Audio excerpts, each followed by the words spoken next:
The Eighth Amendment to the United States Constitution is a crucial safeguard against excessive governmental power in the criminal justice system. Ratified on December 15, 1791, as part of the Bill of Rights, it ensures that punishments are not excessive, cruel, or degrading. The amendment states, excessive bail shall not be required, nor excessive fines imposed, nor cruel and unusual punishments inflicted. The origins of the Eighth Amendment trace back to English common law, particularly the English Bill of Rights of 1689. This document was created after the overthrow of King James II, who had imposed harsh punishments and unjust penalties on his opponents.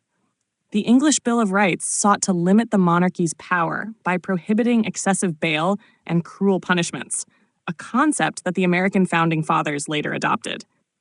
When the U.S. Constitution was first drafted, many feared that it lacked protections for individual liberties, leading to the demand for a Bill of Rights. The Eighth Amendment was included to prevent the new government from using punishments as a tool of oppression.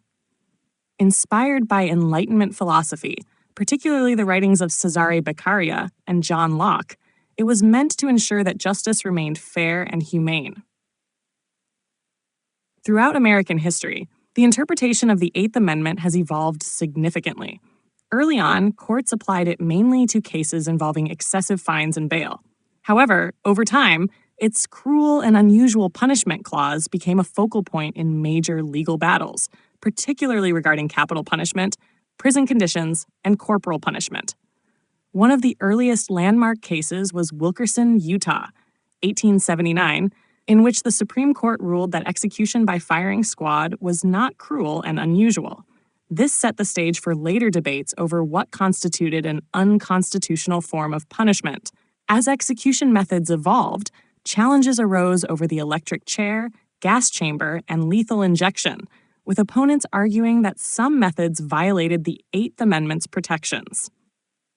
During the Civil Rights Movement, the Eighth Amendment became central to discussions about racial disparities in sentencing and prison conditions.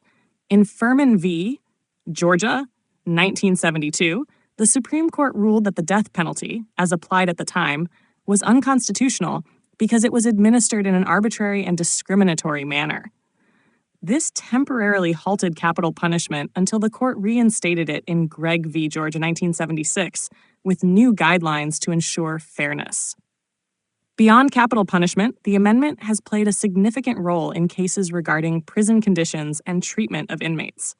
In Estelle v.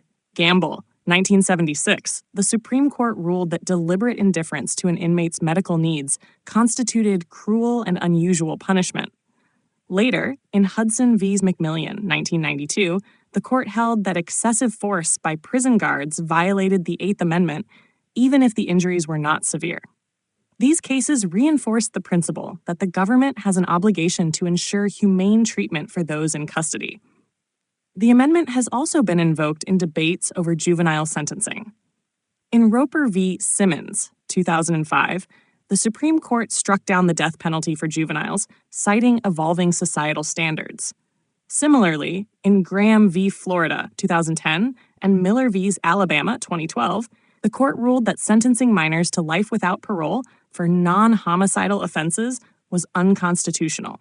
These rulings highlighted the growing recognition that certain punishments must reflect the defendant's age, maturity, and capacity for rehabilitation. In modern times, the Eighth Amendment continues to be a hotly contested legal issue. Debates over solitary confinement, police brutality, excessive fines, and mass incarceration have all been framed through the lens of this amendment. Cases like Timms v.